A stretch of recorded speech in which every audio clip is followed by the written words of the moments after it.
स्वागत करछि आज नया भिडियो को देखु। आज आम पढ़ा पंचसखा जुग है। पंचसखा जुग आप semester 2 Odia honours Odia honours second semester यहाँ आप रोचे कोर 3 कोर पेपर 3 रोचे आप पंचसखा जुग है। यूनिट 3 यहाँ आप यूनिट 3 आम यूनिट 1 और यूनिट 2 दुईट भिड मुझे most important question long question विषय डिस्कसन कर सारी आलोचना करीडियो देखी ना भिडियो को जाए देखिपारे। तो आज आम मोस्ट इम्पोर्टाट टॉपिक आज आम आलोचना करवा जोटा मध्ययुग बा पंचसखा जुग। तो पंचसखा जुग देखूँ जोटा 5 जन कवि बलिष्ठ कवि से माने होचंती प्रथमे बलराम दास है बलराम दास देन जगन्नाथ दास है अच्युतानंद दास देन जशवंत दास एवं शिशु अनंत दास। यही 5 जन कवि विषय आज आम माने यूनिट 3 रे अच्छी यूनिट 3 रे अच्छी कोर पेपर 3 रहा। तो देखो मोस्ट इम्पोर्टाट मध्ययुग बा पंचसखा जुग विषय आज आम डिस्कसन करवा। तो देखो आज आम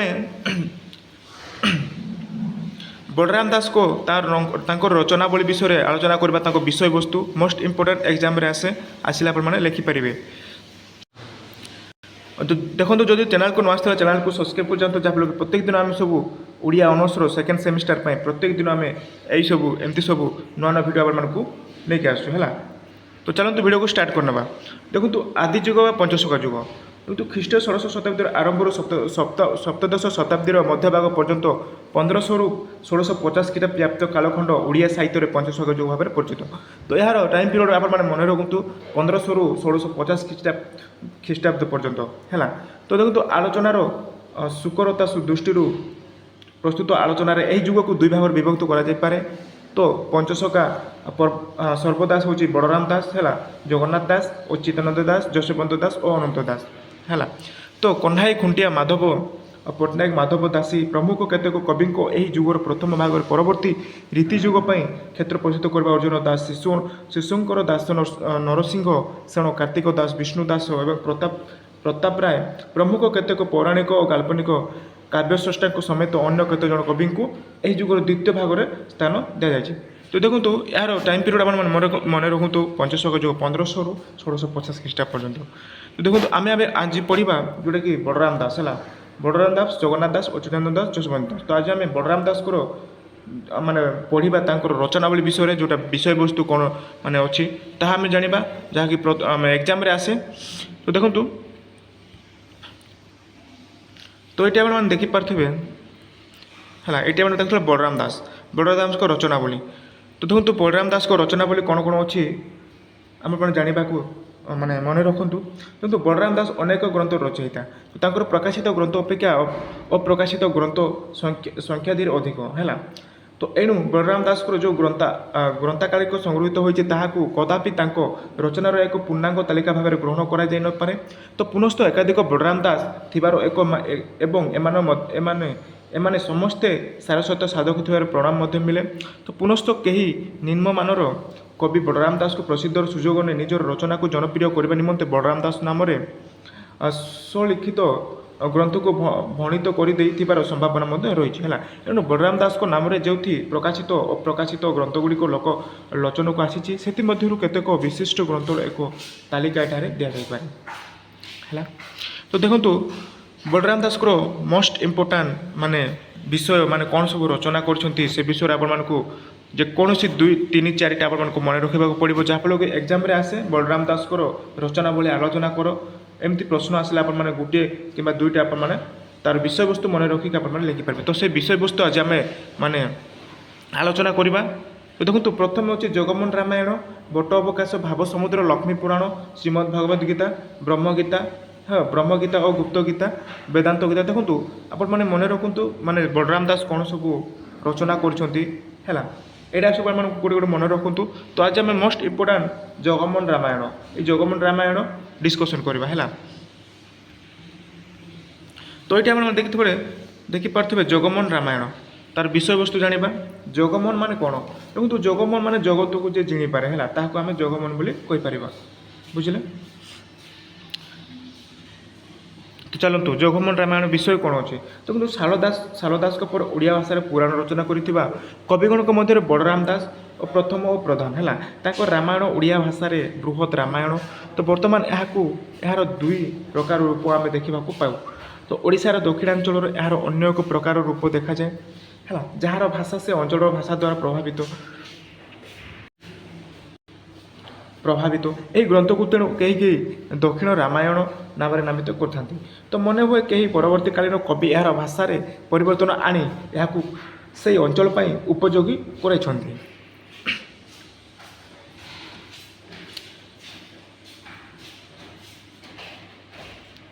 ତ ବଳରାମ ଦାସଙ୍କୁ ଏହି ରାମାୟଣ ଦାଣ୍ଡି ରାମାୟଣ ନାମରେ ମଧ୍ୟ ପରିଚିତ। ବଳରାମ ଦାସଙ୍କର ଏହି ରାମାୟଣ ଦାଣ୍ଡି ରାମାୟଣ ନାମରେ ମଧ୍ୟ ପରିଚିତ। ଦେଖନ୍ତୁ ଗ୍ରନ୍ଥଟି ଦାଣ୍ଡି ବୃତ୍ତରେ ରଚିତ। ମନେ ରଖନ୍ତୁ ଗ୍ରନ୍ଥଟି ଦାଣ୍ଡି ବୃତ୍ତରେ ରଚିତ ହୋଇଥିବାରୁ ବୋଧହୁଏ ଏହାର ଏହିପରି ନାମକରଣ, ମାତ୍ର ଗ୍ରନ୍ଥରେ କବି କୌଣସି ସ୍ଥାନରେ ଏହି ନାମକରଣ ଉଲ୍ଲେଖ କରି ନାହାନ୍ତି ହେଲା। କବି ଜଗମୋହନ ରାମାୟଣ ନାମକରଣ ପକ୍ଷପାତୀ ଭଳି ମନେ ହୁଏ, କାରଣ ଜଗମୋହନ ଶବ୍ଦ ଗ୍ରନ୍ଥର କେତେକ ସ୍ଥଳରେ ଦେଖାଯାଏ। ଏହିପରି ନାମକରଣ ପଛର ଉଦ୍ଦେଶ୍ୟ ହୁଏତ ରହିଛି ଯେ ଜଗତକୁ ମୋହିପାରେ। ଦେଖ ଟିକେ ଆଗରୁ କହିଥିଲି ଜଗମୋହନର ମାନେ ତାର ଅର୍ଥ ହେଉଛି ଜଗତକୁ ଯିଏ ମୋହିପାରେ ତାହାକୁ ଜଗମୋହନ ବୋଲି କୁହାଯାଏ। ତେଣୁ ଏହାର ନାମ ଜଗମୋହନ ରାମାୟଣ ବୋଲି କୁହାଯାଏ ହେଲା। ଶ୍ରୀ ଜଗନ୍ନାଥଙ୍କ ମନ୍ଦିରର ଜଗମୋହନ ବା ନାଟ ମନ୍ଦିର ମଧ୍ୟରେ ବସି ଏହି ଗ୍ରନ୍ଥ ରଚନା କରିଥିବାରୁ କବି ହୁଏତ ଏହାର ଏପରି ନାମକରଣ କରିଛନ୍ତି ହେଲା। ତ ଦେଖନ୍ତୁ, ତ ଶାରଳା ଦାସଙ୍କର ଭଳି କବି ବଳରାମ ଦାସ ନିଜର ବିନୟ ଭାବ ପ୍ରକାଶ କରି କହିଛନ୍ତି ଯେ ସେ ଏ ଗ୍ରନ୍ଥ ରଚନା କରି ନାହାନ୍ତି, ଏହାର ପ୍ରକୃତ ରଚୟିତା ସ୍ୱୟଂ ଜଗନ୍ନାଥ ମହାପ୍ରଭୁ। ତ କାରଣ ତାଙ୍କ ହୃଦୟରେ ବିଜେ କରି ଯାହା କବିଙ୍କୁ ଶୁଣାନ୍ତି, କବି କେବଳ ତାହା ଲେଖନ୍ତି। ତ ଉତ୍ତରାକାଣ୍ଡରେ କବି ସ୍ୱୀକାର କରିଛନ୍ତି ଯେ ଗ୍ରନ୍ଥଟି ଏକ ଲକ୍ଷ୍ୟ ପଦରେ ସମ୍ପୂର୍ଣ୍ଣ। ତ ଦେଖନ୍ତୁ ଏହା ଥିଲା ଆପଣମାନଙ୍କ ଜଗମୋହନ ରାମାୟଣ। ବହୁତ ଇମ୍ପୋର୍ଟାଣ୍ଟ, ଆପଣମାନେ ଏତିକି ମନେ ରଖନ୍ତୁ, ଜଷ୍ଟ ଟିକେ ମନେ ରଖନ୍ତୁ ତାଙ୍କ ବିଷୟବସ୍ତୁ କ'ଣ ଅଛି। ଏବେ ଦେଖନ୍ତୁ ତାଙ୍କର ଆଉ ଗୋଟେ ଜାଣିବା, ତାଙ୍କର ଆଉ ଗୋଟେ ରଚନା ବୋଲି ଜାଣିବା ଭାବ ସମୁଦ୍ର ହେଲା। ଆପଣଙ୍କୁ ମିନିମମ୍ ଆପଣଙ୍କୁ ଦେଖୁ 4ଟା କିମ୍ବା 3ଟି ଆପଣମାନେ ତାଙ୍କର ବିଷୟବସ୍ତୁକୁ ମନେ ରଖନ୍ତୁ କ'ଣ ସବୁ ଅଛି, ତାପରେ ଯାଇକି ଆପଣମାନେ ଏକ୍ଜାମ୍ରେ ଲେଖିପାରିବେ। ଏବେ ଦେଖନ୍ତୁ ଭାବ ସମୁଦ୍ର ବିଷୟ କ'ଣ ରହିଛି ଜାଣିବା। ଦେଖନ୍ତୁ ଏହା ଏକ ଅନନ୍ୟ ସାଧାରଣ ଭକ୍ତି ରସାତ୍ମକ ଗ୍ରନ୍ଥ। ଏ ଭାବ ସମୁଦ୍ର ହେଉଛି ଗୋଟେ ଭକ୍ତି ରସାତ୍ମକ ଗ୍ରନ୍ଥ। ଦେଖନ୍ତୁ ଭକ୍ତ ଓ ଭଗବାନଙ୍କର ଅଭେଦ ସମ୍ପର୍କ ଏଥିରେ ରୂପାୟିତ। ଭକ୍ତ ଆଉ ଭଗବାନଙ୍କର ସମ୍ପର୍କ ଏଠାରେ ବର୍ଣ୍ଣନା କରାଯାଇଛି। ତ ଦେଖନ୍ତୁ ଜାଣିବା,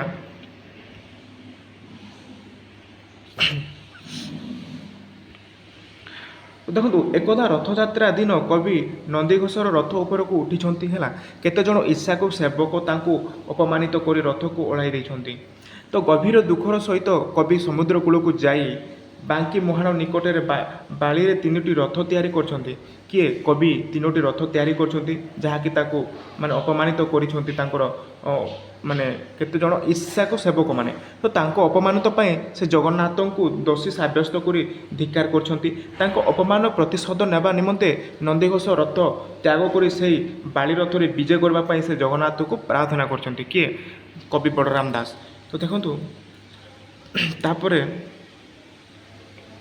ଜଷ୍ଟ ଟିକେ ଅଛି, ଆପଣମାନେ ମନେ ରଖିପାରିବେ ଆରାମସେ। ଦେଖନ୍ତୁ ତାପରେ ଦେଖନ୍ତୁ ଏଣେ ସମସ୍ତ ଚେଷ୍ଟା ସତ୍ତ୍ୱେ ବଡ଼ଦାଣ୍ଡରେ ନନ୍ଦିଘୋଷ ରଥ ଚକ ଆଦୌ ଗଡ଼ୁନାହିଁ। ରାଜା ଜଗନ୍ନାଥଙ୍କୁ ଧ୍ୟାନ କରି କହିଛନ୍ତି ଜଗନ୍ନାଥ ଏହା କାରଣ ସ୍ୱପ୍ନର ଜଣାଇଛନ୍ତି। ତାପରେ ରାଜା କବିଙ୍କ ନିକଟକୁ ଯାଇଛନ୍ତି ଏବଂ ନିଜର ଦୋଷ ନିମନ୍ତେ କ୍ଷମା ପ୍ରାର୍ଥନା କରିଛନ୍ତି। ତ ଏହାପରେ ନନ୍ଦିଘୋଷ ରଥ ଆଗକୁ ମାଡ଼ି ଚାଲିଛି ହେଲା। ତ ଦେଖନ୍ତୁ ଗ୍ରନ୍ଥଟି 748 ପଦ ବିଶିଷ୍ଟ। ଏହାର ଭାଷା ସରଳ ହେତୁ ସର୍ବଜନବଦ୍ଧ। ତ ଏହି ଗ୍ରନ୍ଥଟିର ମାନେ 748 ପଦ ବିଶିଷ୍ଟ, ଏହାର ଭାଷା ସରଳ ଓ ସର୍ବଜନବାଦ୍ୟ। ଏବେ ଦେଖନ୍ତୁ ଏଇଟା ଆପଣଙ୍କର ଭାବ ସମୁଦ୍ର, ଜଷ୍ଟ ଟିକେ ଅଛି, ଆପଣମାନେ ଆରାମସେ ମନେ ରଖିପାରିବେ। ଜଷ୍ଟ ଆପଣମାନେ ଟିକେ ଆପଣମାନେ ମନେ ରଖନ୍ତୁ ଏହାର ରଚନାବଳୀ ହେଲା। ଏବେ ଦେଖନ୍ତୁ ନେକ୍ସଟ ଜାଣିବା ଆମେ ବଟ ଅବକାଶ ହେଲା। ବଟ ଅବକାଶ ତାଙ୍କର ଆଉ ଗୋଟେ ମାନେ ରଚନାବଳୀ ହେଉଛି ବଟ ଅବକାଶ। ତ ଦେଖନ୍ତୁ ବଟ ଅବକାଶ ଏହା ମଧ୍ୟ ଏକ ଭକ୍ତି ରସାତ୍ମକ ଗ୍ରନ୍ଥ। ଏଥିରେ ନୀଳାଚଳନାଥ ଜଗନ୍ନାଥଙ୍କର ଅବକାଶ ଓ କବିଙ୍କର ଲଙ୍କା ଦର୍ଶନ ବର୍ଣ୍ଣିତ। ଏକଦା ଜଗନ୍ନାଥଙ୍କ ସ୍ୱର୍ଣ୍ଣଝରି ମନ୍ଦିରରେ ନଥିବାରୁ ବହୁ ଖୋଜା ଚାଲିଛି। ଶେଷରେ ସମ୍ପୃକ୍ତ ସେବକ ଏହାର ଚୋରି ଖବର ରାଜାଙ୍କୁ ଜଣାଇ ଦେଇଛନ୍ତି।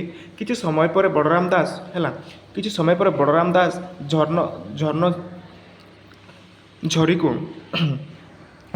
ଝର୍ଣ୍ଣଝରିକୁ ନେଇ ସେ ସେବକକୁ ଦେବାକୁ ତାଙ୍କୁ ଚୋରର ଆଖ୍ୟା ଦିଆଯାଇ ରାଜାଙ୍କ ନିକଟକୁ ଅଣାଯାଇଛି। କିନ୍ତୁ ବଳରାମ ଦାସ ନିଜର ନିର୍ଦ୍ଦୋଷତା ପ୍ରମାଣ କରିବା ପାଇଁ ଏହା ତାଙ୍କ ନିକଟକୁ କିପରି ଆସିଲା ସେ ବିଷୟରେ ବର୍ଣ୍ଣନା କରୁଛନ୍ତି। ସେ କହିଛନ୍ତି ଯେ ଲଙ୍କା ଦର୍ଶନ କରିବାର ଅଭିଳାଷ ସେ ବହୁ ଦିନରୁ ପୋଷଣ କରିଥିଲେ। ତ ଏହା ସେ ଜଗନ୍ନାଥ ମହାପ୍ରଭୁଙ୍କୁ ଜଣାଇଥିଲେ। ପୂର୍ବ ରାତ୍ରିରେ ନିଜର ସମସ୍ତ ନୀତି ସରିବା ପରେ ଜଗନ୍ନାଥ ମହାପ୍ରଭୁ ବଳରାମ ଦାସଙ୍କୁ ଲଙ୍କା ଯିବା ନିମନ୍ତେ ନିମନ୍ତ୍ରଣ କରିଥିଲେ। ଗଲାବେଳେ ନିଜର ସ୍ୱର୍ଣ୍ଣଝୁରିଟି ସେ ବଳରାମ ଦାସଙ୍କ ହାତକୁ ବଢ଼ାଇ ଦେଇଥିଲେ। କିଏ? ଶ୍ରୀ ଜଗନ୍ନାଥ ହେଲା। ତ ଲଙ୍କାକୁ ଫେରିବା ସମୟରେ ବିଭୀଷଣ ଜଗନ୍ନାଥଙ୍କୁ ଦେବାଙ୍କ ବସ୍ତ୍ର, କଳା ମଲ୍ଲି ଫୁଲ ହାର, ମୁକ୍ତାମାଳି ଉପହାର ଦେଇଥିଲେ। ତ ଶ୍ରୀକ୍ଷେତ୍ରରେ ପହଞ୍ଚିଲା ବେଳକୁ ରାତ୍ରି ପ୍ରାୟ ପାହି ଆସୁଥିଲା। ତ ବଳରାମ ଦାସ ଜଗନ୍ନାଥଙ୍କ ମହିମା ଗାନରେ ଏପରି ହଜି ଯାଇଥିଲେ ଯେ ସ୍ୱର୍ଣ୍ଣଝୁରିଟି ଜଗନ୍ନାଥଙ୍କୁ ଫେରାଇବାକୁ ଭୁଲି ଯାଇଥିଲେ। କିଏ? ବଳରାମ ଦାସ ସ୍ୱର୍ଣ୍ଣଝୁରିଟି ଫେରାଇବାକୁ ଜଗନ୍ନାଥଙ୍କୁ ଫେରାଇବାକୁ ଭୁଲି ଯାଇଥିଲେ। ତାପରେ ଗଜପତି ମହାରାଜା ଏଣୁ ଏହା ଶୁଣି ବିସ୍ମିତ ହେଲେ। ତ ବିଭୀଷଣଙ୍କ ଉପହାର ଜଗନ୍ନାଥଙ୍କ ପାଖକୁ ଦେଖି ସେ ବଳରାମ ଦାସକୁ ସମ୍ମାନିତ କଲେ। ହେଲା। ଗ୍ରନ୍ଥଟି ଆକାରରେ କ୍ଷୁଦ୍ର, ଏହା ଦାଣ୍ଡିବୃତ୍ତରେ ଓ ଲାଳିତ୍ୟପୂର୍ଣ୍ଣ ଭାଷାରେ ରଚିତ। ତ ଏହା ଥିଲା ଆପଣମାନଙ୍କର ବଟ ବାକାଶ, ବହୁତ ସୁନ୍ଦର ଭାବରେ ରଚନା କରୁଛନ୍ତି। ଏବେ ନେକ୍ସଟ ଦେଖନ୍ତୁ ବ୍ରହ୍ମାଣ୍ଡ ଭୂଗୋଳ। ହେଲା।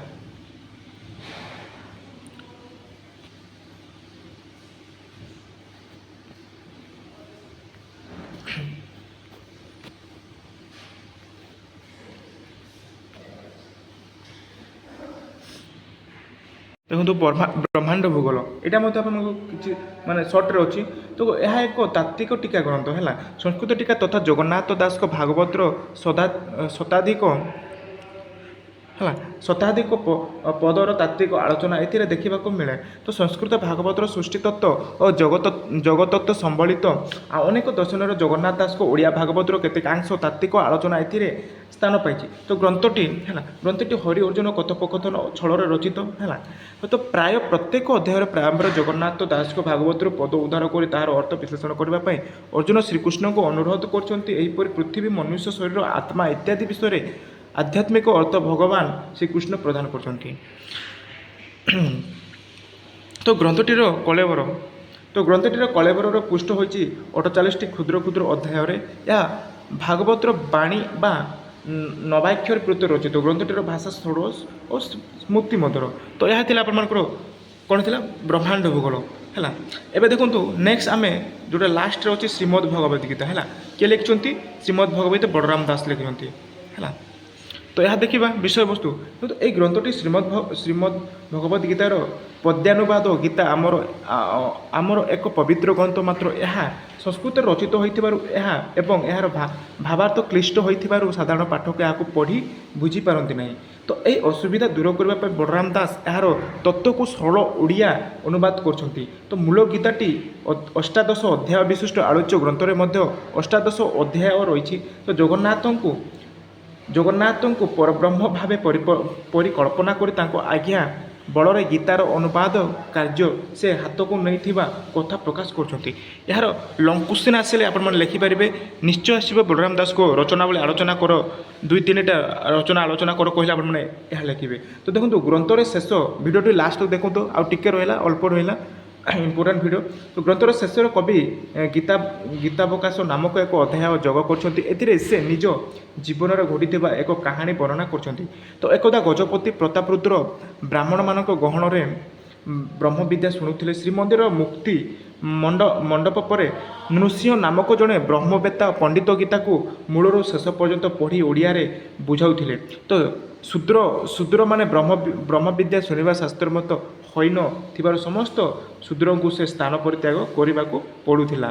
ତ ବଳରାମ ଦାସ କିନ୍ତୁ ବ୍ରାହ୍ମଣ ବେଶରେ ଉପସ୍ଥିତ ରହି ଗୀତାଲୋଚନା ଶ୍ରବଣ କଲେ, ମାତ୍ର ଶେଷରେ ଧରା ପଡ଼ିଗଲେ। ତାଙ୍କୁ ମନ୍ଦିରରେ ଅଟକ ରଖାଗଲା ସନ୍ଧ୍ୟା ପର୍ଯ୍ୟନ୍ତ। ସନ୍ଧ୍ୟା ସମୟରେ ରାଜା ମନ୍ଦିର ଦର୍ଶନ ନିମନ୍ତେ ଆସିବା ସମୟରେ ବଳରାମ ଦାସଙ୍କୁ ତାଙ୍କ ଆଗରୁ ଉପସ୍ଥିତ କରାଯାଇ ସମସ୍ତ ବିଷୟ ଜଣାଇ ଦିଆଗଲା। ତ ରାଜା ବଳରାମ ଦାସ ଉପରେ ବିରକ୍ତ ହେଲେ। ହେଲା। ବଳରାମ ଦାସ କିନ୍ତୁ ସୁଦୃଢ଼ କଣ୍ଠରେ ପ୍ରତିବାଦ କରି କହିଲେ ଯେ ବ୍ରହ୍ମବିଦ୍ୟା ଶ୍ରବଣ କେବଳ ବ୍ରାହ୍ମଣମାନଙ୍କର ଏକଚାଟିଆ ନୁହେଁ। ହେଲା। ଏକଚାଟିଆ ନୁହେଁ। ଚାଣ୍ଡାଳ ବ୍ରାହ୍ମଣ ଏହା ଚର୍ଚ୍ଚା କରିବା ନିମନ୍ତେ ହକଦାର ରାଜା ଯଦି ଇଚ୍ଛା କରନ୍ତି ବାଉରି ମୁହଁରେ ମଧ୍ୟ ସେ ବ୍ରାହ୍ମ ଜ୍ଞାନ ଶୁଣାଇ ପାରିବେ। ଏକଥା ଶୁଣି ରାଜା ତାଙ୍କୁ ପରଦିନ ପ୍ରଭାତରେ ପରୀକ୍ଷା କରିବେ ବୋଲି ଜଣାଇ ଦେଇଛନ୍ତି। ତ ପରଦିନ ପ୍ରଭାତରେ ବଳରାମ ଦାସଙ୍କ ପରୀକ୍ଷା ସମୟ ଉପସ୍ଥିତ ହୋଇଛି। ତ ମନ୍ଦିର ମଧ୍ୟକୁ ବାଉରି ଆସିବା ନିଷିଦ୍ଧ ଥିବାରୁ ରାଜା ଦାସକୁ ନିଜ ମୁଖରେ ବ୍ରହ୍ମ ଜ୍ଞାନ ଶୁଣାଇବାକୁ ଅନୁରୋଧ କରୁଛନ୍ତି। ଦାସେ ସଚରିତ ଗୀତାକୁ ପାଠ କରି ରାଜା ତଥା ସମବେତ ସମସ୍ତ ପଣ୍ଡିତଙ୍କୁ ବିସ୍ମିତ କରିଦେଇଛନ୍ତି। ଗ୍ରନ୍ଥଟି ସ୍ୱଚ୍ଛନ୍ଦ ଭାବାନୁବାଦର ଏକ ସାର୍ଥକ ଉଦାହରଣ। ଏହା ଅତି ସରଳ ଭାଷାରେ ରଚିତ। ଓଡ଼ିଆ ଭାଷାରେ ମିଳୁଥିବା ଗୀତାନୁବାଦ ମଧ୍ୟରେ ଏହା ସର୍ବପ୍ରଥମେ ଭାବେ ଗୃହୀତ ହୋଇପାରିଛି। ତ ଏହା ଥିଲା, ଦେଖନ୍ତୁ, ଏହା ଥିଲା ଆପଣଙ୍କର ବହୁତ ବଢ଼ିଆ ଇମ୍ପୋର୍ଟାଣ୍ଟ ଶ୍ରୀମଦ୍ ଭଗବତ ଗୀତା ରଚୟିତା ହେଉଛି ଆମର ବଳରାମ ଦାସ। ତ ଆପଣମାନେ ଏମିତି ଲେଖିପାରିବେ ହେଲା। ତାପରେ ଦେଖନ୍ତୁ ଲକ୍ଷ୍ମୀ ପୁରାଣ ହେଲା, ଲକ୍ଷ୍ମୀ ପୁରାଣ ଟିକେ ପଢ଼ିଦେବା, ତାପରେ ଆମେ ଭିଡ଼ିଓକୁ ଲାଷ୍ଟ କରିଦେବା ହେଲା। ଲକ୍ଷ୍ମୀ ପୁରାଣ ଆପଣମାନଙ୍କୁ ଏତିକି ଆପଣମାନେ ମନେ ରଖିଲେ ଆପଣମାନେ ଆରାମସେ ଲେଖିପାରିବେ ହେଲା। ଏକ୍ଜାମ୍ରେ ଆସିଲେ ଆପଣମାନେ ଲେଖିପାରିବେ। ତ ନିଶ୍ଚିତ ଭାବରେ ଆପଣ ମନେ ରଖନ୍ତୁ। ତ ଲକ୍ଷ୍ମୀ ପୁରାଣ ହେଲା, ଲକ୍ଷ୍ମୀ ପୁରାଣ ଲେଖିଛନ୍ତି ବଳରାମ ଦାସ। ତ ବଳରାମ ଦାସଙ୍କର ଏହି ଗ୍ରନ୍ଥଟି ଅତି ଲୋକପ୍ରିୟ। ମହାଲକ୍ଷ୍ମୀଙ୍କର ମାହାତ୍ମ୍ୟ ଓ ତାଙ୍କର ପୂଜାର ବୈଶିଷ୍ଟ୍ୟ ଏଥିରେ ବର୍ଣ୍ଣିତ ହେଲା। ଓଡ଼ିଶାର ଘରେ ଘରେ ମାଣବସା ଦିନ ମାଣ ନିକଟରେ ଏହି ଗ୍ରନ୍ଥଟି ପାଠ କରାଯାଏ। ତ ଗ୍ରନ୍ଥର ଆରମ୍ଭ ହୋଇଛି ମହାଲକ୍ଷ୍ମୀ ବନ୍ଦନାରେ, ତାପରେ ନାରଦ ଓ ପରାଶରଙ୍କ ଭକ୍ତି ପ୍ରତ୍ୟୁକ୍ତ ମଧ୍ୟରେ ଗ୍ରନ୍ଥର ବିଷୟବସ୍ତୁ ବର୍ଣ୍ଣିତ ହେଲା। ନିଜର ପୂଜାବିଧି କିପରି ପାଳିତ ହେଉଛି ଏହା ଜାଣିବା ନିମନ୍ତେ ଲକ୍ଷ୍ମୀ ଏକ ମାର୍ଗଶିର ଗୁରୁବାର ଦିନ ପ୍ରତ୍ୟକ୍ଷରୁ ବାହାରିଛନ୍ତି ହେଲା। ଏଥି ସକାଶେ ଅବଶ୍ୟ ସେ ଜଗନ୍ନାଥଙ୍କଠାରୁ ଅନୁମତି ନେଇଛନ୍ତି। ତ ଆବଶ୍ୟକ ସୁଚିତାର ଅଭାବ ସେ ସମସ୍ତଙ୍କ ଗୃହରେ ଲକ୍ଷ୍ୟ ରଖିଛନ୍ତି।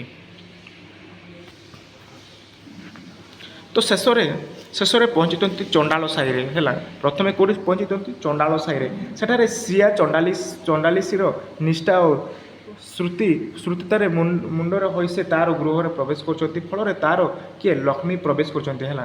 ତ ଫଳରେ ତା'ର କୁଟୀର ସୌଭାଗ୍ୟପୂର୍ଣ୍ଣ ପ୍ରାସାଦ ପରିଣତ ହୋଇଛି। ତ ଜଗନ୍ନାଥ ବଳରାମ ସେହି ପଥରେ ମୃଗାଳୟରୁ ଫେରିଛନ୍ତି। ବଳରାମ ଲକ୍ଷ୍ମୀଙ୍କ ଚଣ୍ଡାଳ ଗୃହରେ ପ୍ରବେଶ କରିବା କାର୍ଯ୍ୟକୁ ପସନ୍ଦ କରୁନାହାନ୍ତି। ତ ଲକ୍ଷ୍ମୀକୁ ଆଉ ଶ୍ରୀମନ୍ଦିର ମଧ୍ୟରେ ପ୍ରବେଶ କରିବାକୁ ନ ଦେବାକୁ ସେ ଜଗନ୍ନାଥଙ୍କୁ ଆଦେଶ ଦେଇଛନ୍ତି। ଲକ୍ଷ୍ମୀ ଫେରିବା ପରେ ଜଗନ୍ନାଥଙ୍କ ଠାରୁ ସମସ୍ତ ବୃତ୍ତାନ୍ତ ଶୁଣିଛନ୍ତି ଏବଂ ଦୁଇ ଭାଇଙ୍କୁ ଉଚିତ ଶିକ୍ଷା ଦେବା ନିମନ୍ତେ ଶ୍ରୀମନ୍ଦିର ପରିତ୍ୟାଗ କରିଛନ୍ତି। ସେ ନଗର ବହିଃସୀମାରେ ଏକ ପ୍ରାସାଦ ନିର୍ମାଣ କରିଛନ୍ତି। କେତେକ ଦେବତାଙ୍କ ସାହାଯ୍ୟରେ ସେ ଶ୍ରୀମନ୍ଦିର ସମସ୍ତ ଧନରତ୍ନ ଗୋପନରେ ଏହି ପ୍ରାସାଦକୁ ନେଇ ଆସିଛନ୍ତି। ତ ଜଗନ୍ନାଥଙ୍କ ବଳଭଦ୍ର ଦୁଇ ଭାଇ ଖାଇବାକୁ ନ ପାଇ ଭିକ୍ଷୁକ ଭାବରେ ଏଣେ ତେଣେ ବୁଲିଛନ୍ତି। ଯେଉଁଠାରେ ଖାଦ୍ୟ ଭିକ୍ଷା କରୁଛନ୍ତି ସେଠାରେ ଅପମାନିତ ହୋଇଛନ୍ତି କିଏ? ଜଗନ୍ନାଥ ଏବଂ ବଳରାମ। ତ ଦେଖୁ ଏହିପରି ଦୀର୍ଘ 12 ବର୍ଷ କ୍ଷୁଧାତୁର ଭାବରେ ବୁଲିବା ପରେ ଶେଷରେ ସେମାନେ ଲକ୍ଷ୍ମୀଙ୍କ ପ୍ରାସାଦରେ ପହଞ୍ଚିଛନ୍ତି ହେଲା। ଲକ୍ଷ୍ମୀଙ୍କ ପାକ ପ୍ରଣାଳୀ ଓ ପରିବେଷଣ ଢଙ୍ଗରୁ ତାହା ଲକ୍ଷ୍ମୀଙ୍କ ପ୍ରସାଦ ବୋଲି ସେମାନେ ଜାଣିପାରିଛନ୍ତି। ନିଜର ଭୁଲ ବୁଝିପାରି ଜଗନ୍ନାଥ ଲକ୍ଷ୍ମୀଙ୍କୁ ଅନୁରୋଧ କରୁଛନ୍ତି ଶ୍ରୀମନ୍ଦିର ଫେରିଯିବା ପାଇଁ। ଜଗନ୍ତାତା ଲକ୍ଷ୍ମୀ ଫେରିବା ପୂର୍ବରୁ ଜଗତ ପିତା ଜଗନ୍ନାଥଙ୍କୁ ସତ୍ୟ କରାଇଛନ୍ତି ଯେ ଶ୍ରୀମନ୍ଦିର ତାଙ୍କ ଦ୍ୱାରା। ଆଉ ଟିକେ ରହିଲା ଦେଖନ୍ତୁ,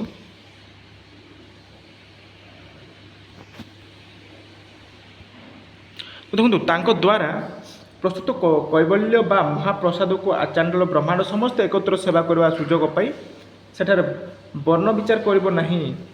ମହାପ୍ରସାଦ ଖାଇ ସମସ୍ତେ ହାତ ନ ଧୋଇ ହାତକୁ ମୁଣ୍ଡରେ ପୋଛିବେ ହେଲା। ମହାପ୍ରସାଦ ସେବନରେ ଭେଦ ବା ବାଛିବାର ରହିବା ନାହିଁ କବିଙ୍କର ଭାଷାରେ। ଦେଖନ୍ତୁ କବିଙ୍କର ଭାଷାରେ ଏଇଟା ଆପଣମାନେ ପଢ଼ିଦେବେ। ଆଉ ଟିକେ ରହିଲା, ତାପରେ ସରିଲା ହେଲା। ତ ଏତିକି ପଢ଼ିଦେବେ। ତ ଏଇଟା ଥିଲା ବହୁତ ଇମ୍ପୋର୍ଟାଣ୍ଟ। ଦେଖନ୍ତୁ ଜଗନ୍ନାଥ କଥାସ୍ତୁ କହିଛନ୍ତି ମହାଲକ୍ଷ୍ମୀ ଶ୍ରୀମନ୍ଦିରକୁ ଫେରି ଯାଇଛନ୍ତି। ତ ଶାରଳା ଦାସଙ୍କ ଲକ୍ଷ୍ମୀ ନାରାୟଣ ବଚନିକାର ପ୍ରଭାବ ଏଥିରେ ଅନୁଭୂତ ହୁଏ। ଗ୍ରନ୍ଥଟି ଆକାରରେ କ୍ଷୁଦ୍ର, ଏହାର ଭାଷା ସରଳ ଓ ସୁଶ୍ରାବ୍ୟ। ଦେଖନ୍ତୁ ଏହା ଥିଲା ବହୁତ ଇମ୍ପୋର୍ଟାଣ୍ଟ, ଯେଉଁଟାକି ବଳରାମ ଦାସଙ୍କର ରଚନା ବୋଲି 5-6ଟି ମୁଁ ଆପଣଙ୍କୁ ଆଲୋଚନା କରିଛି। ଆପଣମାନଙ୍କୁ ଏହାକୁ ମନେ ରଖନ୍ତୁ। ଏକ୍ଜାମ୍ରେ ଆସିଲେ ଆପଣମାନେ ଏହାକୁ ଡେସ୍କ୍ରାଇବ୍ କରିବେ, ଏମିତି ଲେଖିବେ ବା ଏମିତି ଲେଖିଲେ ଆପଣଙ୍କୁ ବହୁତ ହେଲ୍ପଫୁଲ୍ ହୋଇପାରିବ। ଏକ୍ଜାମ୍ରେ ଭଲ ମାର୍କ ଆଣିପାରିବେ। ତ ଦେଖନ୍ତୁ ଏଇଟା ଥିଲା ଆପଣଙ୍କର ଜଗନ୍ନାଥ, ଯେଉଁଟାକି ପଞ୍ଚସଖା ଯୁଗର ବିଶିଷ୍ଟ କବିମାନଙ୍କର ବଳରାମ ଦାସଙ୍କର ମାନେ ରଚନାବଳୀ ବହୁତ ଇମ୍ପୋର୍ଟାଣ୍ଟ ଏକ୍ଜାମ୍ରେ ଆସେ ଏଇଟା ଥିଲା ଦେଖନ୍ତୁ ଏତିକି ଥିଲା ଆପଣମାନଙ୍କର ବଳରାମ ଦାସଙ୍କର ରଚନାବଳୀ 5-6ଟି ଆପଣମାନେ ମନେ ରଖନ୍ତୁ ବହୁତ ଇମ୍ପୋର୍ଟାଣ୍ଟ ଏକ୍ଜାମ୍ରେ ଆସେ ଲଙ୍ଗ କୋଶ୍ଚିନ୍ ଆସିଲେ ଆପଣମାନେ ଏଇଭଳି ଲାଗିପାରେ ତ ଦେଖନ୍ତୁ ଏତିକି ଥିଲା ଆଶା କରୁଛି ଭିଡ଼ିଓଟି ଭଲ ଲାଗିଥିବ ଯଦି ଭିଡ଼ିଓଟି ଭଲ ଲାଗୁଛି ତାହେଲେ ଭିଡ଼ିଓକୁ ଲାଇକ୍ କରନ୍ତୁ ଯାଆନ୍ତୁ ଆଉ ପାଖରେ ଥିବା ବେଲ୍ ବଟନ୍କୁ ଅଲ୍ ପ୍ରେସ୍ କରିଦିଅନ୍ତୁ ତ ଏତିକି ଥିଲା ଧନ୍ୟବାଦ।